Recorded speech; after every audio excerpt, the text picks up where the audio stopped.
It just so happened that the College of Psychic Studies in London was offering a weekend of learning how to channel. So I immediately enrolled on it and I showed up. And Sothis came from the first time that I went into a channeled trance. They just showed up. You are at a pivotal point in your evolution as a consciousness, as a humanity. You are standing on a precipice. And from this point, you have three options. Are we going to experience, well, in my lifetime, physical contact with extraterrestrials? Yes. Will it become mainstream knowledge? Yes. Yes, it will. Contact is very, very near. We're talking either next year or 2027. You create your own reality, really understanding what it means. And understanding the fact that you are already multidimensional.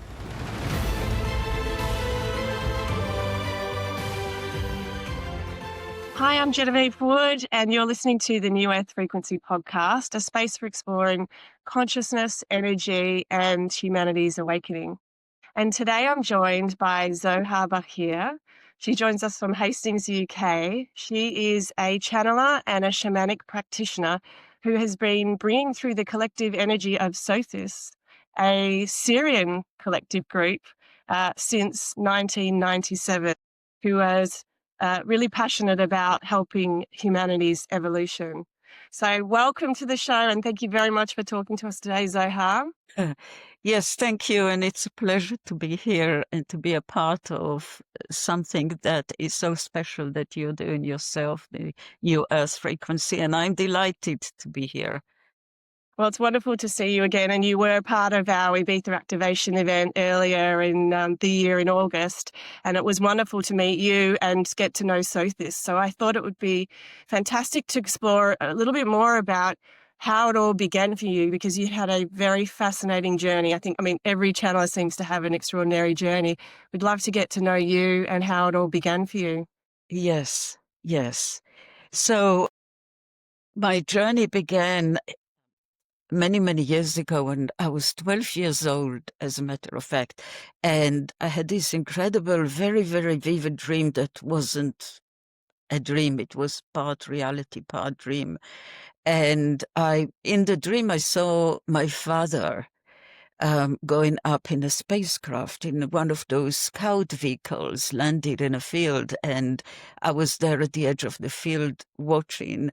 And it was the beginning of that awareness that there are other things out there in the universe, and that for me it was so exciting to have the dream and to start exploring this area. And I continued on the spiritual journey from the early 80s. I started going deep into things, and I've been through many different ways of the spiritual expression that we have on our planet. We are so blessed. And I was a Sufi for many years. And then I was exploring the Celtic shamanism and the Celts and other things. Some I spent a very brief time with, and then thought that not quite. I appreciate the beauty of it. For example, Buddhism and Hinduism, I very much appreciate a deep knowing of the basic things, because I did started going into them. And I realized that it's not quite my vibration. I was not a vibrational match, as dear old Abraham says. And so I went into other avenues. So in 1997, a friend gave me a gift for my birthday to have a channeled session with a being called Torah in California. And I had a wonderful session with them, and they actually suggested to me that I might like to look at channeling. And so it just so happened that the College of Psychic Studies in London was offering a weekend of learning how to channel. So I immediately enrolled on it and I showed up. And Sothis came from the first time that I went into a channeled trance. They just showed up. Happened And quickly, did it? very quickly, like right from the very first go. And it almost seemed as if they were waiting for me to actually do it. And looking back, I think I was sort of having all these different events happening in my life in order to facilitate that happening. And they've stayed since 1997 to now.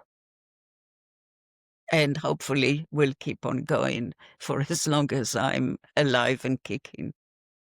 And who are they to you? How do they describe themselves? Yes, so they, as a matter of fact, it's a strange thing that they very rarely talk about themselves. There is an upcoming webinar where it's that they named it who we are, where we are, what we do. And they said it's going to be a little bit of a humorous webinar about themselves. So from all of the years of been interacting with them, I never really sat down at any point and said, look, guys, can you explain, really tell me, like in much greater detail than you've been doing so far? And I never done that. So I'm hoping in the webinar it's all going to come out. But what I do know, the basics of it, is that they're a group of being. And when I call them, I'm always using the term Sothis and the 12. So they are 13.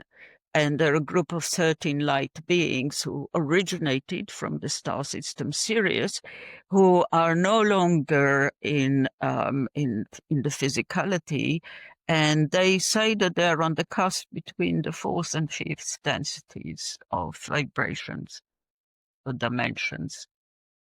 And how did it feel? How did you trust what was coming through? I think for someone like me who is very curious about channeling, and the way I understand it is we're all channeling our own, consciousness, our own signature frequency. But how do you know when you're switching to another frequency that is sort of isn't yourself, even though Yes. I understand it, that it's still sort of part of us? Yes. So in the beginning, yeah, you don't many times. And I had shed load of doubts. Am I channeling? Are they real? What is really happening? And so they say that when they're teaching channeling, they say that it's important and it's right and it's healthy to have doubts. You don't take everything for granted as the truth from above as to be absolute. So they say it's healthy for us, and that we do need to use discernment on the way. And then they have obviously they teach channeling, they do a weekend of it, and they go through all the pitfalls and the right ways, the efficient ways of getting into a channeled state and being able to stay in that state, and having the intention to invite the highest level of light being that it is possible for the person to invite at the stage that they are. Yes. And it takes time to get used to those particular frequencies of vibration. And one of the most pivotal moments in my channeling was because I had doubts for a long time. I was channeling, I was doing it, but I still had doubts. And I happened to be in some workshop, and there was a person there from the College of Psychic Studies who developed the most sophisticated system of reading the aura. And Sothis told me, he asked us the day before if we wanted to go through this. And Sothis asked me to go through it. And they said to me, can you please go into trance with us and be merged with us before they start the process? And then you will see. Yes. So what has happened was I did just that. And they started taking the measurements. You're connected to all these electrodes. And he was like on the screen behind me. And he was kind of looking puzzled. I could see him. I couldn't see the screen. And he was looking puzzled. And he was going, this is interesting. And as you can see, Zohar's aura is very distinctive, very fine. It was all beautiful, one color magenta that never wavered. It was as solid as anything. And he says, let me just get her out of it. And the way that he would do it is through asking questions that require left brain, like perhaps numbers addition and so on and so forth. And he did. He asked me like what I had for breakfast and how would take me to drive, which way did I go, what is that? And it never wavered. It just stayed there. And he said, I don't get it. And then I told him, well, I'm connected now to do it to the spirit that is called Sothis. And then it became clear to me. That was like, okay, I can see it. I then looked at the screen and I saw it. And yes. Some validation. It was like the most incredible validation for me. And what's the difference between channeling, your higher self, if you're getting into that, like a meditative state and you're connecting with that higher part of you, frequency part of you, versus channeling Sothis? So I can only speak for myself because people can have different experiences when they're channeling. For me, it's a very dreamy state. And the Sothis comes and they surround me and I feel deep love. I feel the love and it's like being embraced in this love that is infinite and is so deep. It has no way to measure the depths of it. And for me, it's about the connection. Now, what happens when I'm actually channeling? It feels like I'm on the phone and someone is talking through. I can listen to what they're saying, but I'm in a very dreamy state. And then when the channeling is over, I can feel all of that recedes to the background. And if you asked me a couple of hours later, what were they talking about? I can tell you the salient points, maybe 2 or 3. If you ask me 24 hours later, it's one big zero. I don't remember anything. Yeah, so often I will have to listen myself to the recordings. So if I'm merging with what you call higher self and I call it the sacred self, then I'm aware. Yes, I'm maybe doing a shamanic journey, maybe we're working together, and I'm very aware. Still, I remember what we were saying. I'm far more here with the process. And when you get into that channeled state with them, does it literally feel like you have to talk? Does it move your mouth? I understand you're giving, it's a co-created experience. You're giving permission. They're not taking over. Yes. Just curious. I've heard different channelers say in the beginning they channeled for many years, but they weren't actually speaking. I'm curious how that feels like to have it come through. Yes. Yes. So it feels like, I know intellectually that it comes through me, but it doesn't feel like there is quite a distinction between the way that I talk and the way that they talk, for example. I mean, I notice it straight away. They have a different way of expressing themselves. And I do have to say that if I'm very tired, if I'm unwell, then I will end up interfering. Hmm. So I do have to I do have to take care of myself, my well-being, in order to be able to do it and deliver the purest message that I can deliver. And you mentioned before when we were talking, before we started the interview, that you did this shamanic.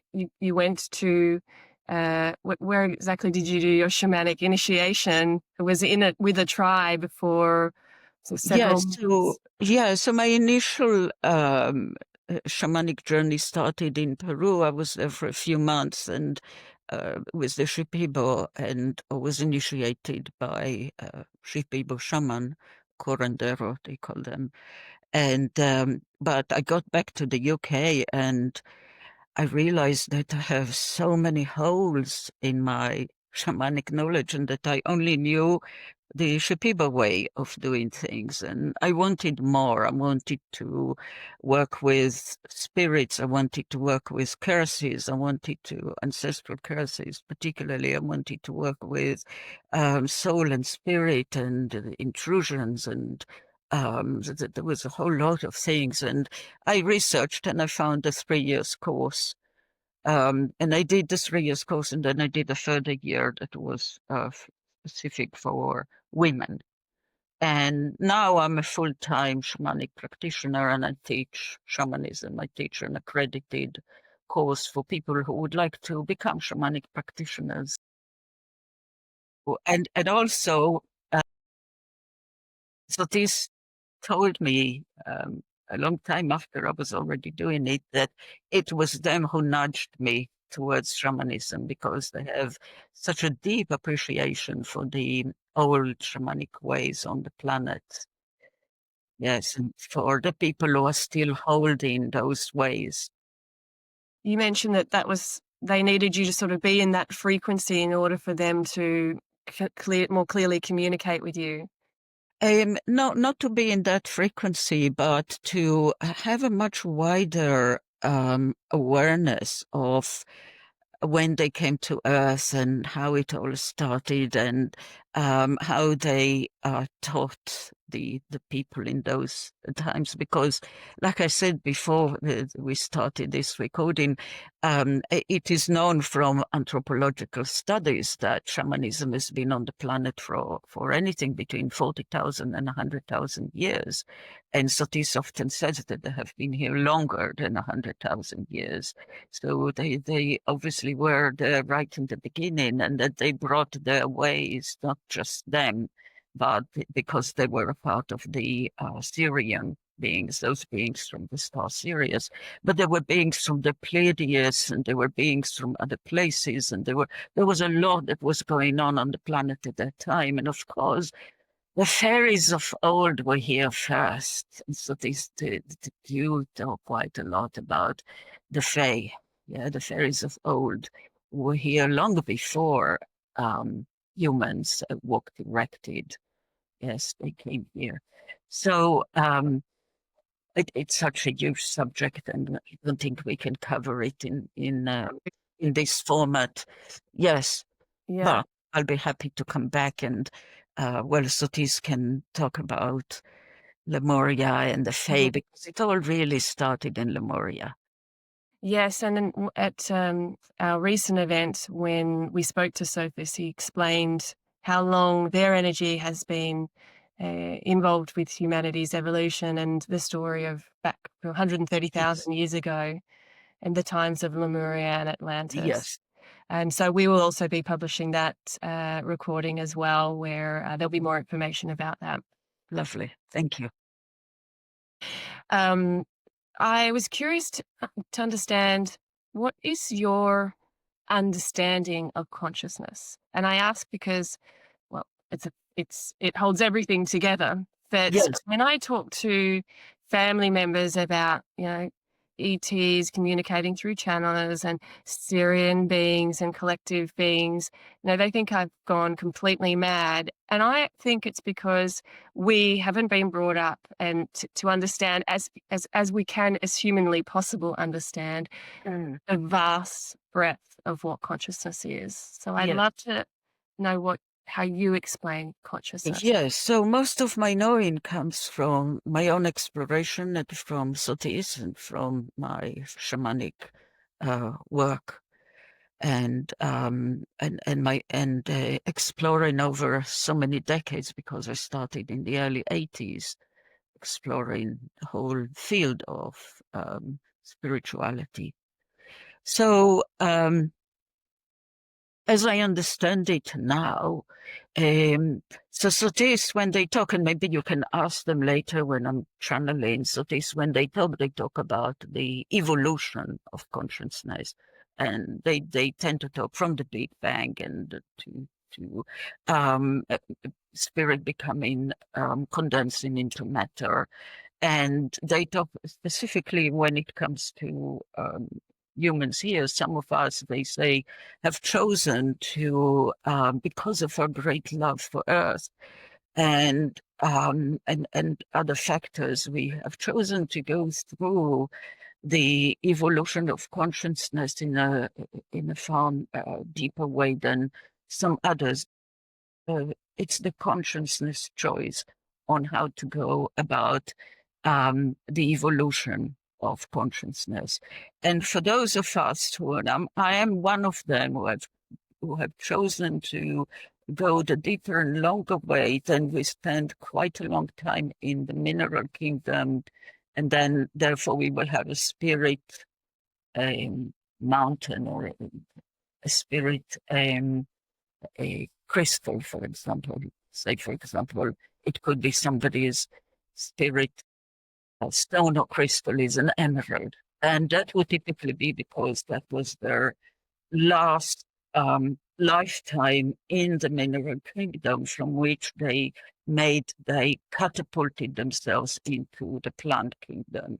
And then in the plant kingdom, again, much like in the mineral kingdom, you can spend eons as a mountain range or as a big valley or as a crystal sleeping. Of course, it moves at much slower frequencies of vibrations, the minerals. And because it's all happening outside time of space where consciousness is, it doesn't matter that it takes eon. It's an exploration for the consciousness to be in that form, and then catapulting into the plant kingdom. Again, not starting from some very advanced sequoia or whatever tree, but starting from very simple single cell organism, perhaps, and then evolving, and then becoming. So, for example, for me, the my spirit plant is the olive tree.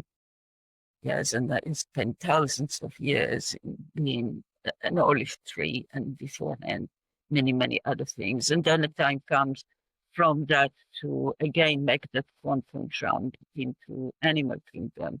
Again, starting perhaps as an amoeba and then evolving and becoming perhaps one of the top hierarchy of the animal kingdom, perhaps a tiger or a bear or an eagle, and then from there jump into human. Again, starting as maybe human animal before walking away, and then moving through the human lifetime and ending up here in this lifetime. Yes. That's just the beautiful universe. I remember from our conversation with Sothis last time, they said, of course, there is many universes, and the physical universe is yes, yeah. They talk about this universe as being a universe of free choice, and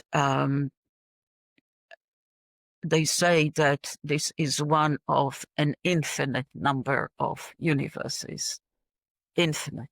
So this is one universe out of an infinite number of universes.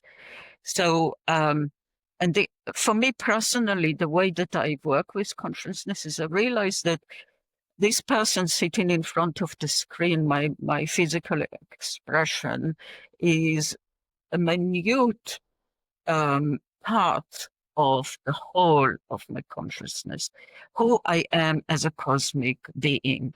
And that will be for me the sacred self. Sometimes the true self is called, sometimes the higher self. That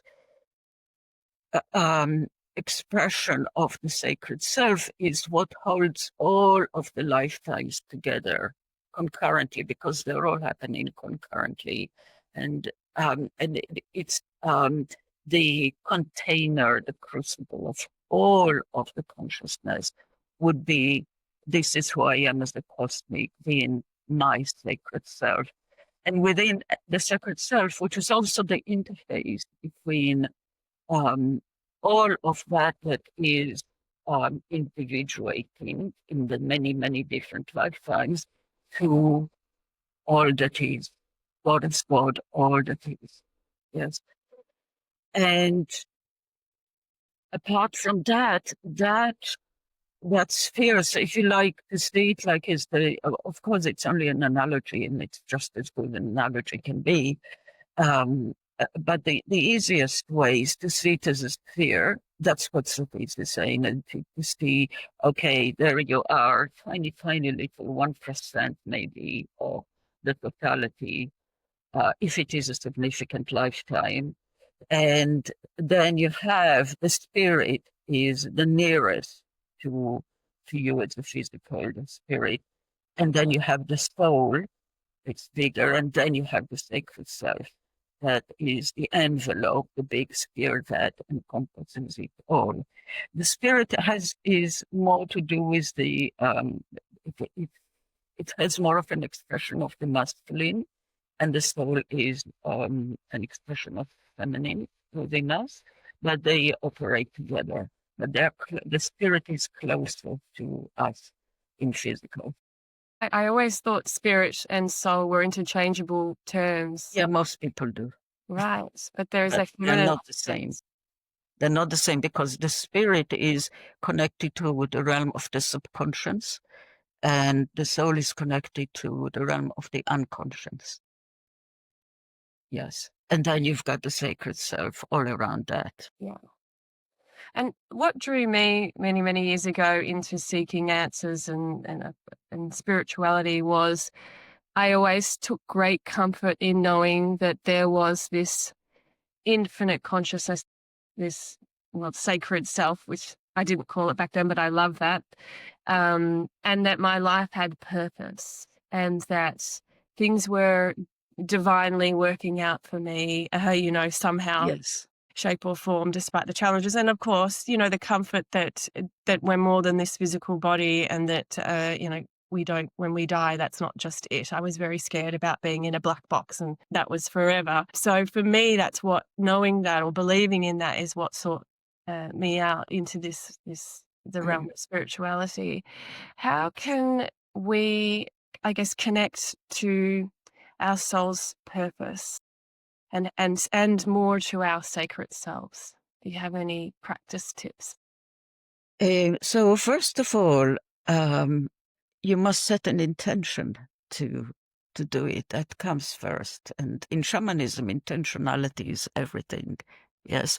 And then you are going to decide on which way are you going to do it. Now, the world is full of teachers and books, and there's a lot of information on how one can do that.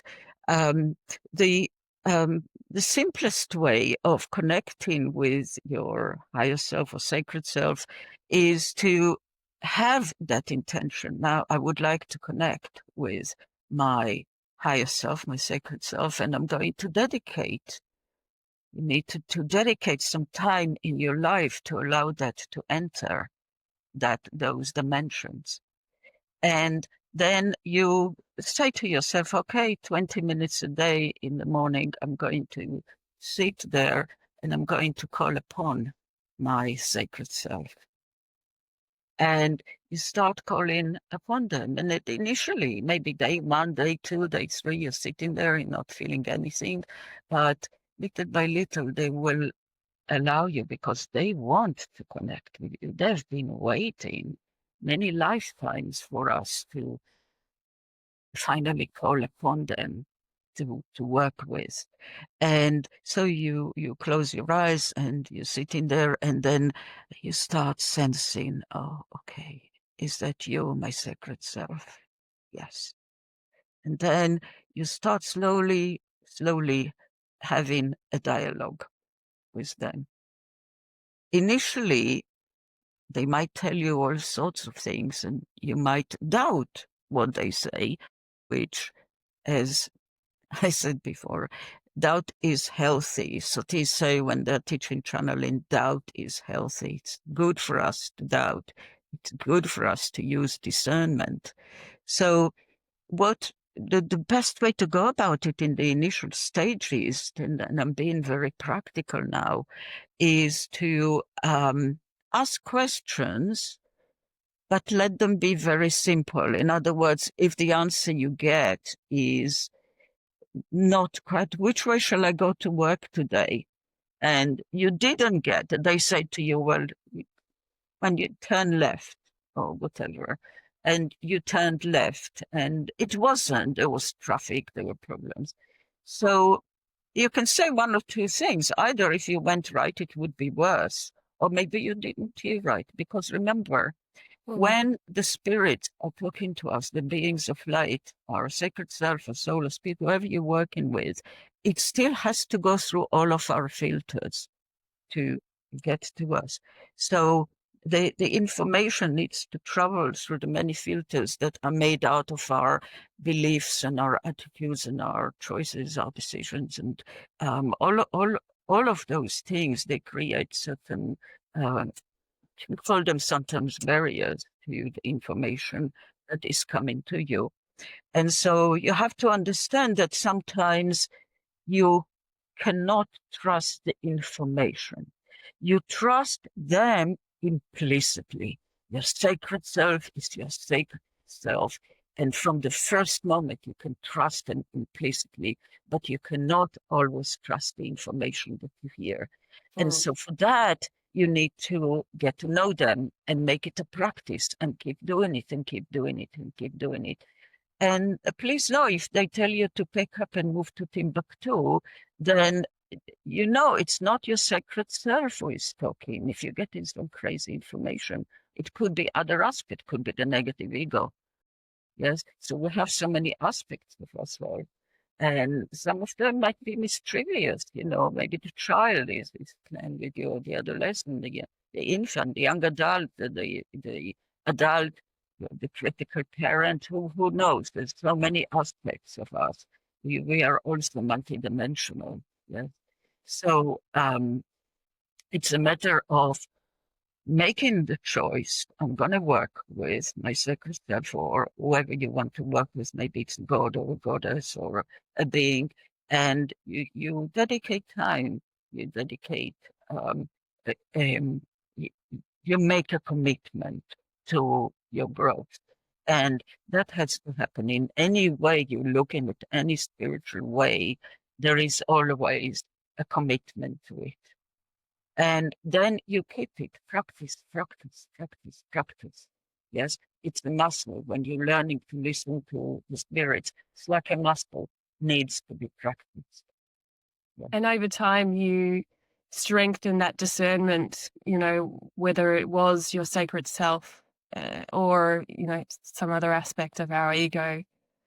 It's about practicing that and strengthening that. So when you start, when they suggest things and you follow through, look at you all the time. They're observing you. Say, oh, look, they actually turned left when we told them to turn left. Finally heard me. So as time goes and they see that you're actually paying attention, the information is going to be clearer and you will start knowing.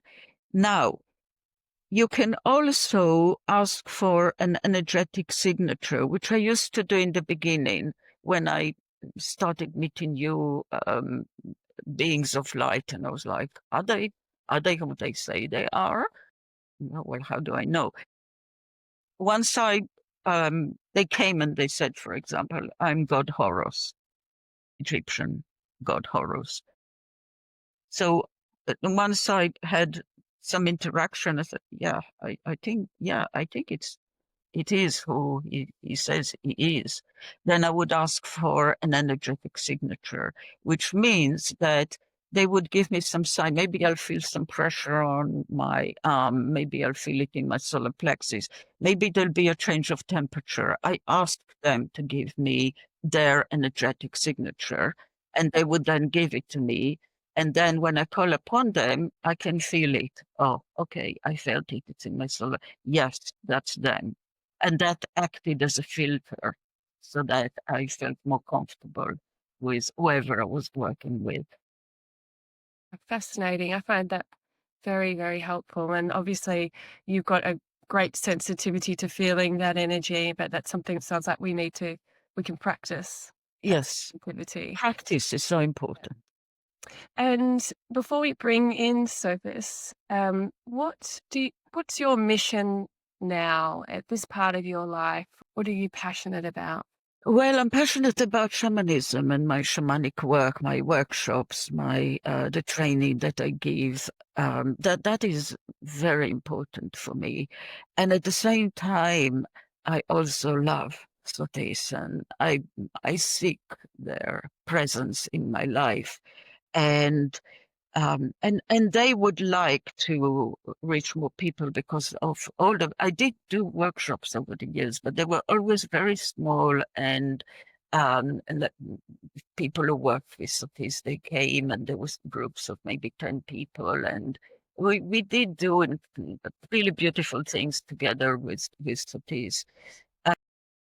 However, but then I went into a long period of time where I just worked one-on-one with people, call for a consultation, and people from all over the world would talk to Sothis.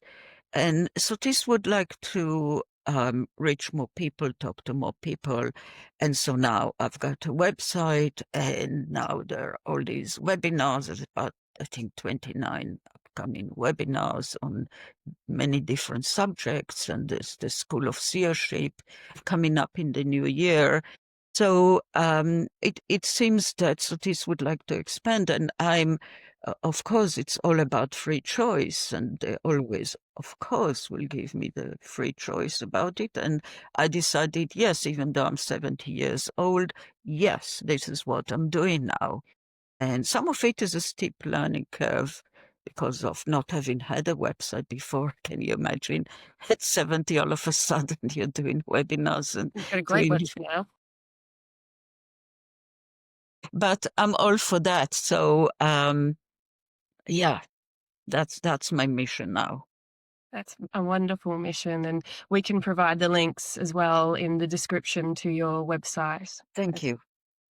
And with that, do you feel ready to bring Sothis? Yes, yes, I would love to speak with them. sure, of course. Thank you, Zohar. So it's very quick for me these days to the whole process of going into trance, and Sothis has been here all the time, and they're kind of like, yeah, let us in.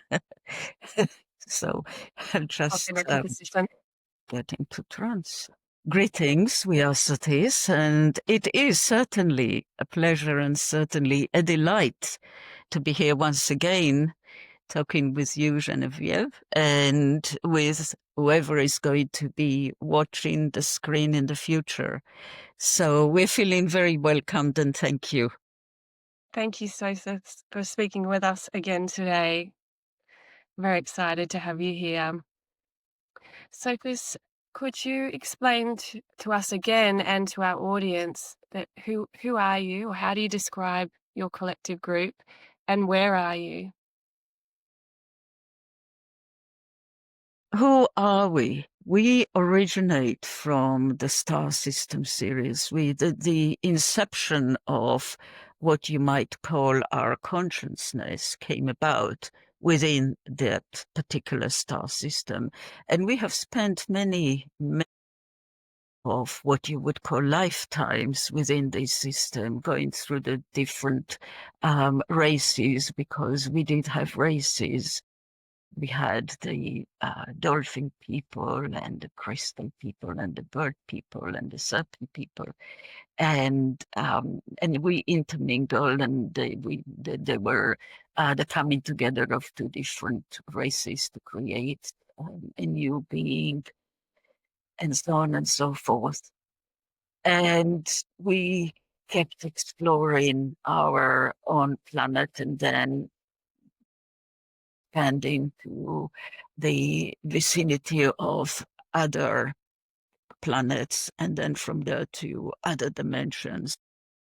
Because Earth is, relatively speaking, very near to Sirius, 8.5 light years or so, then of course we took an interest in Earth.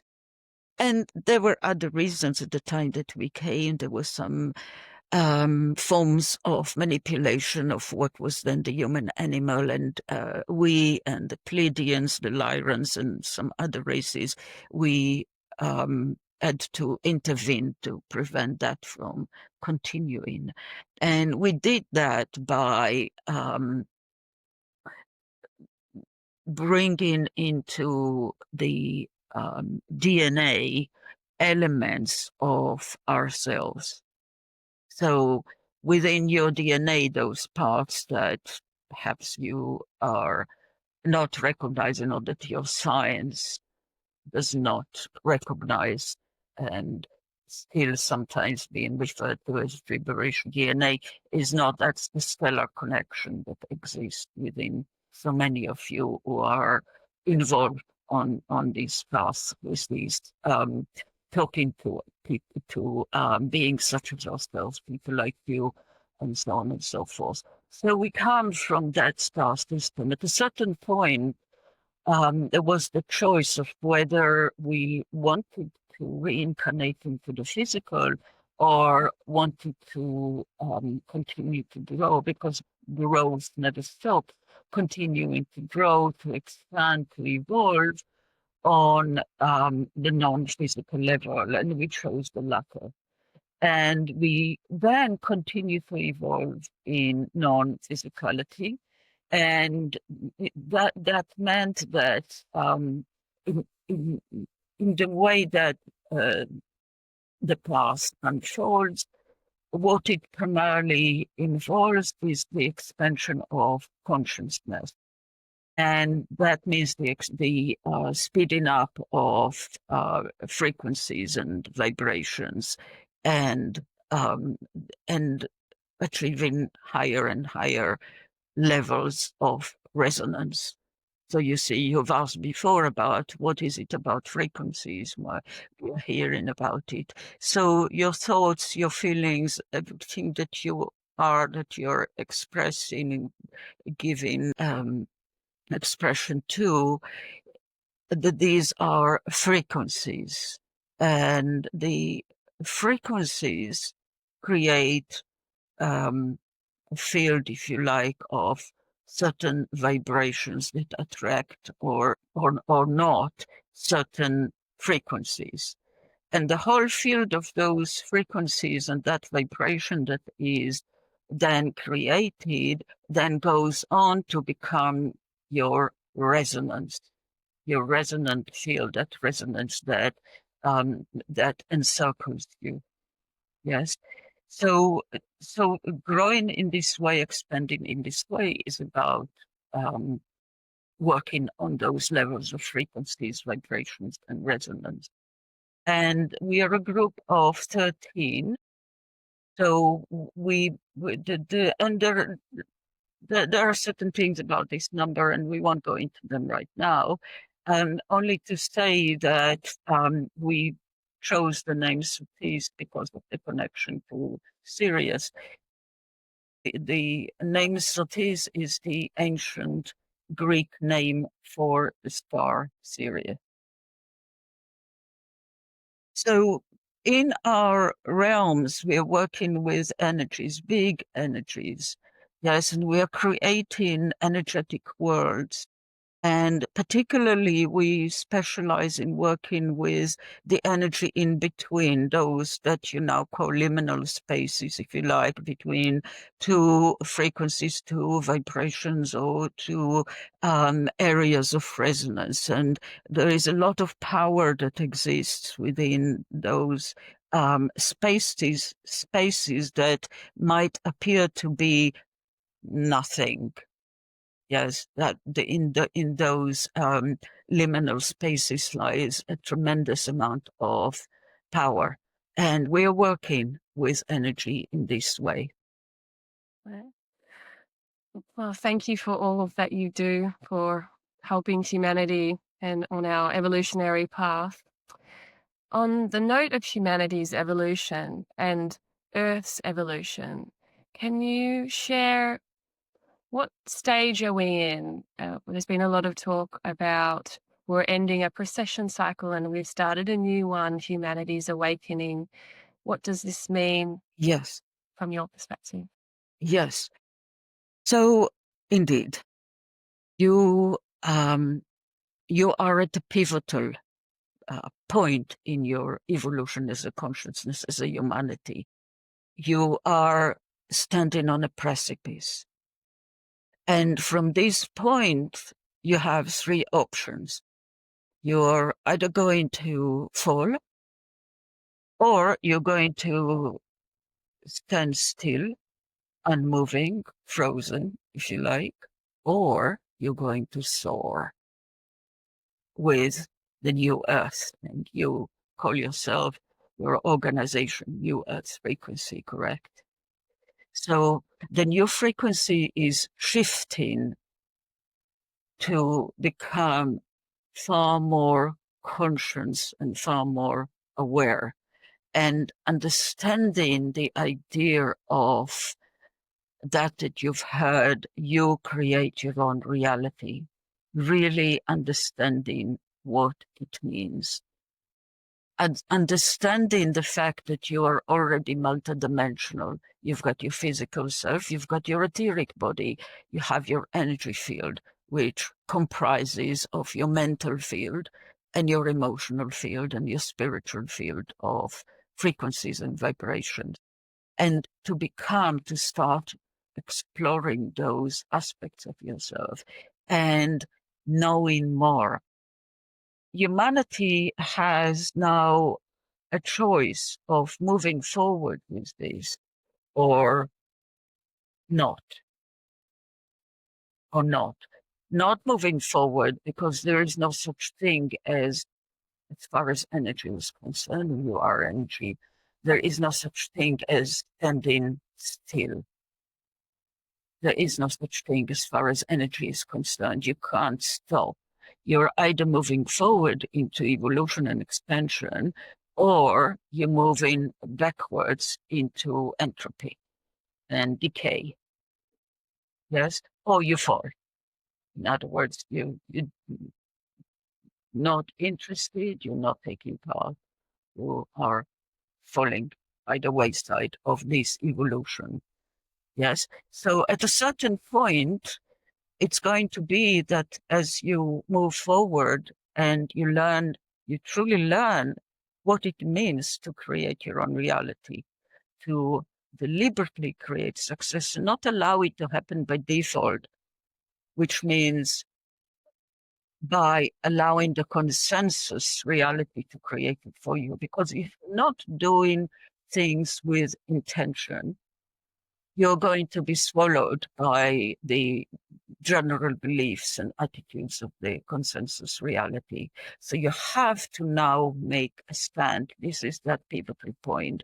You have to take a stand and to say, yes, I'm going to do it. I'm going to explore this field. What does it mean? What does it mean creating my own reality? And to go about it, to consciously and deliberately create your success in whatever success means to you, and to consciously seek to work with your spirit allies. If we talk about the spirit, the soul, the sacred self, well, Zohar was talking to you about that. And this is the point where no, and it's not just that, it's all of the entourage of spirit allies that are available for each of you to work with. See, you were never meant to do it on your own. You can, but the better option would be to open the door, to open those, to fling this gateway wide and full for your spiritual realm to step in and to do it in co-creation, to do your life, to, yes, creating your own reality, to do it in partnership, in co-creation, in dominion with your spirit allies. So this is the next stage of humanity, to take that responsibility. Yes, to respond to that call. That's where you are at. And as well as exploring the multidimensionality of yourself, and beyond that, the multidimensionality, the infinite number of dimensions that exist out there, together with your spirit allies as guide. Don't forget that you are now, as a humanity, right at the precipice of allowing extraterrestrials being to work with you. And it's a matter of, are you going to allow it or not? Yes. And if you're that way inclined, that you are after exploring and expanding and evolving into the fully actualized human being that you are meant to be, then go ahead and allow that realization to take root. Yes, these extraterrestrials that are coming from the light, not the manipulative ones, of course, those that are coming for the light. And you choose, remember, it's your choice. This is a universe of free choice. It is up to you to choose to work with them or not, to work with the spirit allies or not. We would say your life is going to be so different when you do, when you make the decision, yes, I want to work with my spirit allies, to work with my spirit, with my soul, with my sacred self, and beyond. Vast number, infinite number of beings that are available for me to work with, whether they're gods or goddesses or angelic beings or ancestral spirits, well, whatever they are, that opportunity to work with them. And you might discover that perhaps your way is the way of doing it in a co-creative capacity, in partnership with, in dominion with your spiritual domain. And to learn how to become sovereign, to do your life from that point of being autonomous, of recognizing that you are the queen or the king or the emperor or the empress of your domain. Yes, what is your domain? It is your etheric body, your energy field, and as we said, the mental, emotional, spiritual energy fields that surround you. So to do it in dominion and to celebrate to celebrate that self-empowerment, to celebrate self-autonomy and authority, self-authority, and the idea that you can determine how your life goes, if you're the captain at the helm of your ship, you're there to do it. And that is the point that humanity stands upon. And we would encourage you to pursue and to be willing and to be allowing for that to happen, and to have that passion and that willingness to explore. Thank you.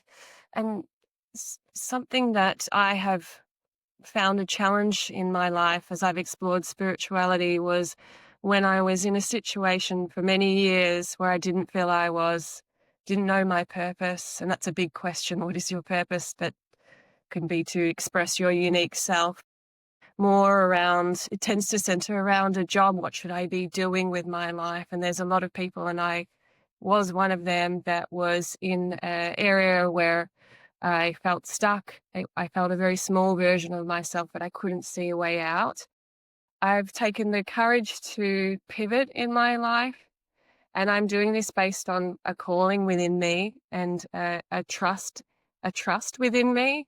But how can we, I guess, trust the manifestation process and the manifestation process how could you explain that? And how do we trust that when in the beginning it can be scary to make a big change in line with something that feels very deep within us?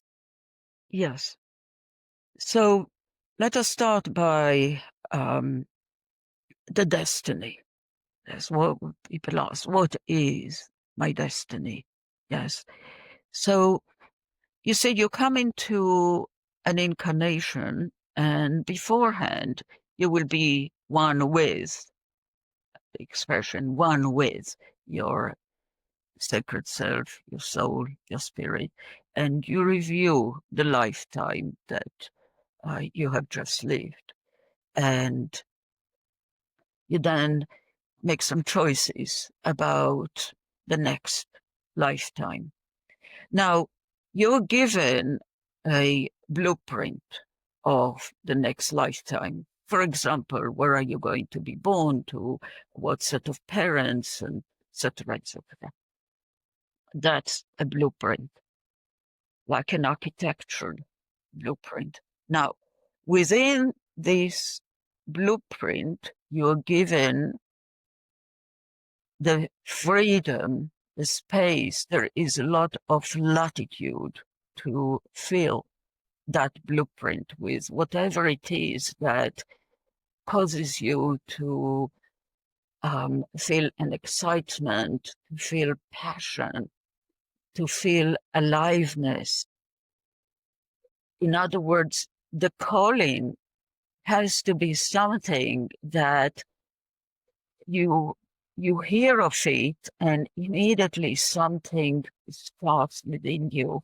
It's like you have make a dish and then you add some spice to it and it transforms the dish. Now it's, oh yes, I love this.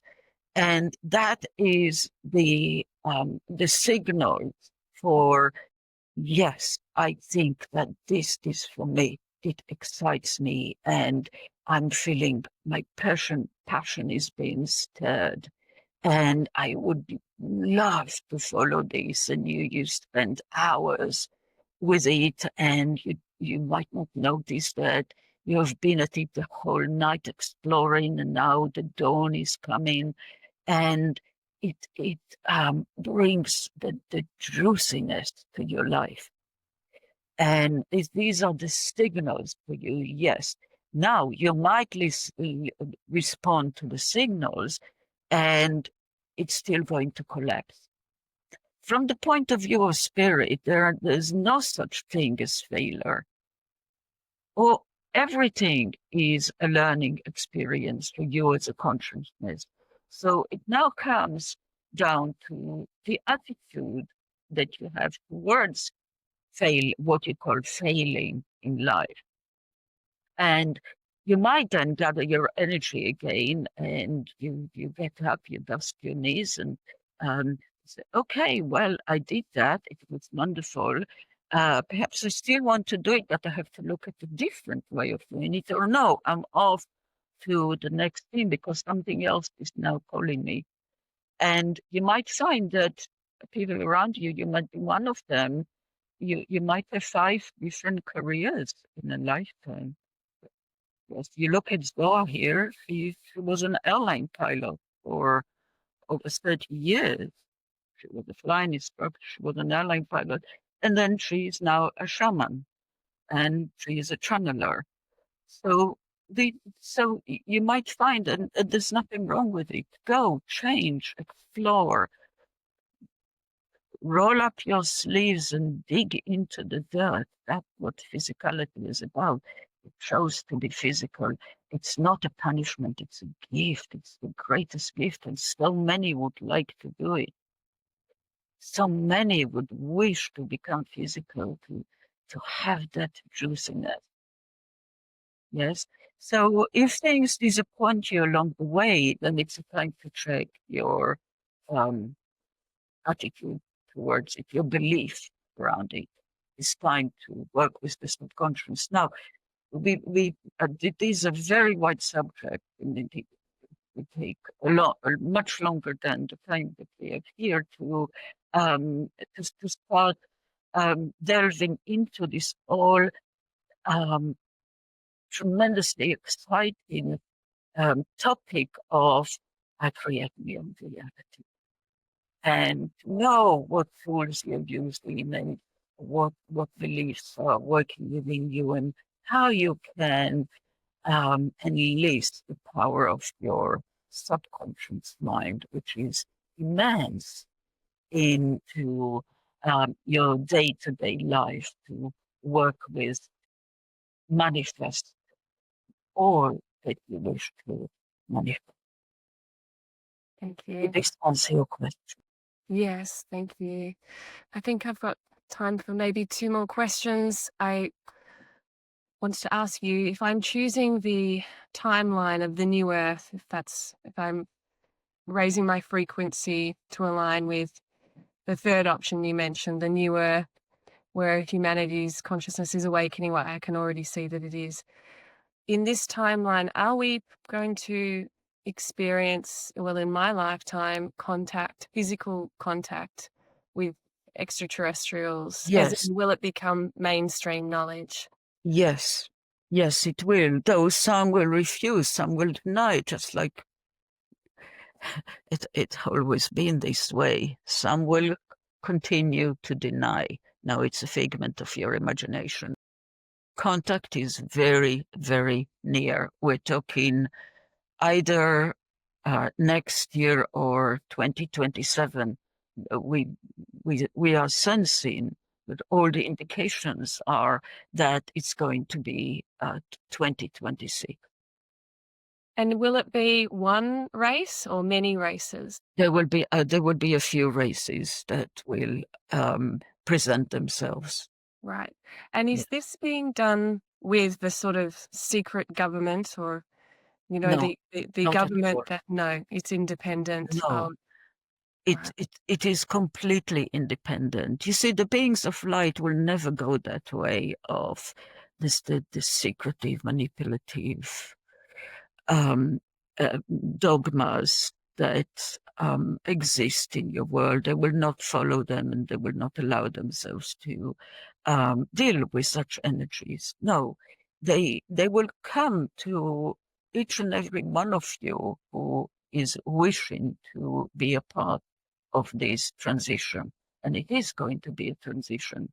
You can prepare yourself. There are ways to, and we can talk to you about it at another opportunity. There are many ways that you can prepare yourself for that contact because you see, these beings vibrate at very, very, very high frequencies.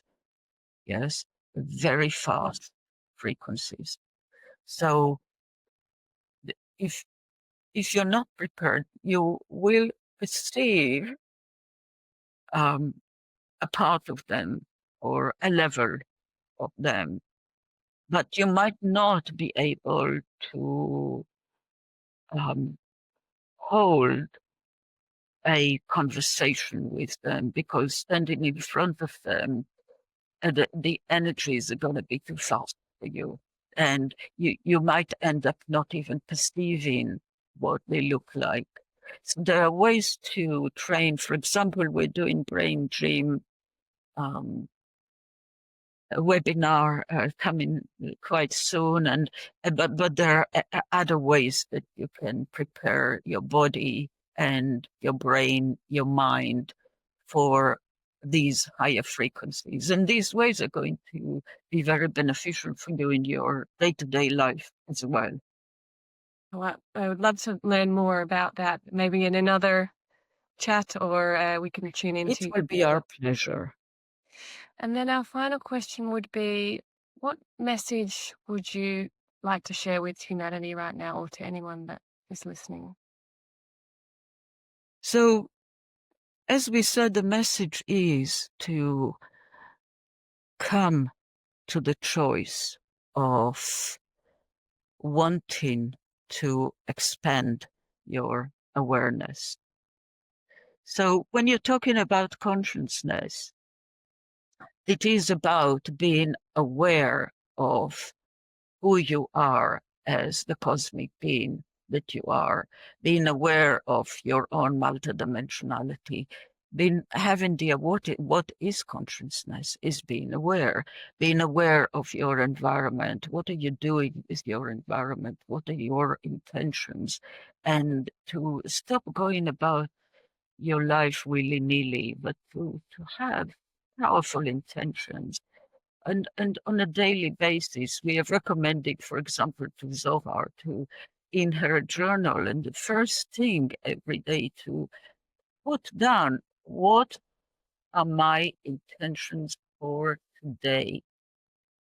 Because you see, intentionality changes, it shifts frequencies, it shifts vibration. Just having an intention already is a big step forward. And having very specific intentions is the first stage. And yes, about your day, but wider than this. What are your intentions for your body? Yes, you have perhaps some of you time bombs that are waiting there in the physical body. Perhaps there are beliefs that you have been holding without being aware of that can hinder you in the future. So to begin to work with awareness about yourself and the world around you. And out of this growth and evolution, you then will be able to assist others to grow and evolve. You will be able to have a much greater impact because part of the work is going to be about expanding your own energy field and speeding up your frequencies. So your impact is going to be so much more powerful. And in that way, you will be able to bring the positive change that you come here to bring. This is our message. Thank you, Sothis. Thank you so much for talking to me again, and for your beautiful collective energy that you share with us and humanity. We appreciate it so much. Yes, it's been a great pleasure and it's been a joy. And as always, when we leave behind us, for whoever is going to be listening in the future and for you today here, we leave behind us the many, many blessings, divine blessings of love, divine love, and divine light and divine healing wherever it needs to land. And so, with these many, many blessings, we live. And thank you. Thank you, Sothis.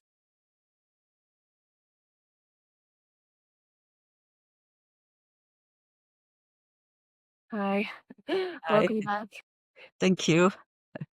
How are you feeling? Yeah, great. Great. Energized, Wow, that raring to go. I love that. That was wonderful, wonderful to speak with Sothis, and I really enjoyed the message at the end. If you remember, or were tuned in on the telephone, Yes. that practice about the intentionality. It Mm, sounds like something that maybe a lot of people naturally do anyway, but I yes. don't go about my day that way. So, but I really liked that Mhm. that practice, and I will be Yes. doing that. Great. Wonderful. Thank you so So, much for yeah, your thank you for having me. thank you, and for all your energy and for bringing through Sothis today. Where can we find out more? We've got your website. It's Zohar Bahir. ZoharBahir.com. Yeah, and it's all there. All there. You have your shamanic training, and Yes. that's an accredited training course. Yes, the next year is not, the dates are not published yet. I mean, I have the dates, but because I'm teaching in Dorset, then the organization is the one doing the promotion for all of that, and it's not yet on the website, but it will be as soon as it's there on the website. It's all going to be on my website with links. Wonderful. Yes. Well, do let us know as well, and we'd love to share that on our website. Thank you. Thank Um, you. Thank you Mm. so much, Zohar. I hope to Yes, speak with you again. yes, yes. Looking forward to it. Thank you. And thank you, everyone from this team.